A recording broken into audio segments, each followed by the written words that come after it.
Emma loved her new dollhouse. It was a miniature replica of her family's Victorian mansion, complete with tiny furniture and dolls that looked just like her family. She spent hours playing with it, imagining herself as the queen of her own little world. But one day, strange things began to happen. Emma would wake up in the middle of the night to find that the dolls had moved on their own, and that the furniture had been rearranged. She began to feel like someone or something was watching her, lurking in the shadows of the dollhouse. As time passed, the strange occurrences became more and more frequent. Emma's parents dismissed her fears as childish imagination, but Emma knew that there was something sinister behind the dollhouse. One night, Emma decided to stay up and investigate. As she watched the dollhouse, she saw the dolls begin to move on their own, their plastic faces contorting into terrifying expressions.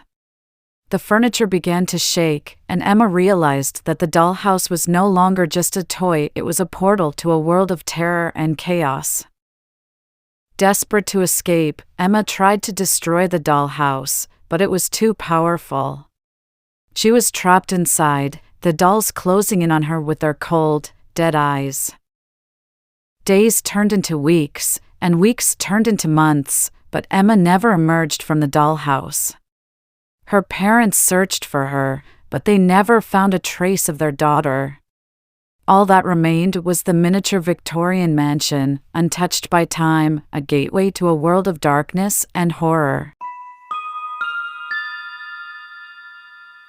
In the small town of Westfield, the locals knew the old barber shop had been there for as long as they could remember. No one really knew the old barber who ran it, but he always seemed friendly enough. One day, a young man named Jack moved to town and was in need of a haircut. He stumbled upon the old barber shop and decided to give it a try. As he sat down in the barber chair, he noticed an eerie feeling about the place, but he brushed it off as his imagination. As the barber started cutting Jack's hair, he noticed something strange in the reflection of the mirror. It looked like the barber's eyes had turned completely black. Suddenly, Jack felt a sharp pain in his neck and blacked out. When he woke up, he was in a dark room, surrounded by chains and torture devices.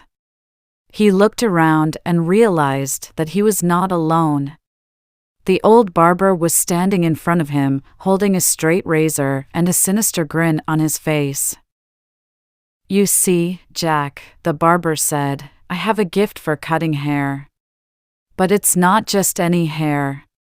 It's human hair." Jack's heart raced as he realized the horror of what was happening.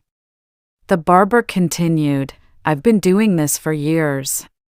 You're not the first, and you won't be the last. I take what I need and then dispose of the evidence."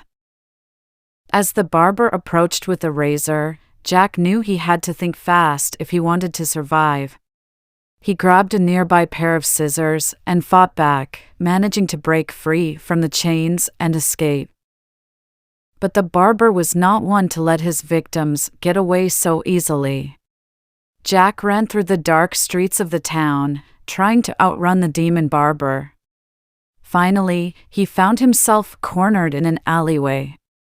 The barber approached, ready to take his revenge. Just as the barber was about to strike, the sun began to rise, and a beam of sunlight hit the barber's face. He let out a scream and vanished into thin air, leaving Jack alone in the alleyway. From that day on, Jack never went near the old barber shop again, and he never forgot the horror he had experienced at the hands of the demon barber. The townspeople never spoke of the old barber shop again, and it remained abandoned for years to come.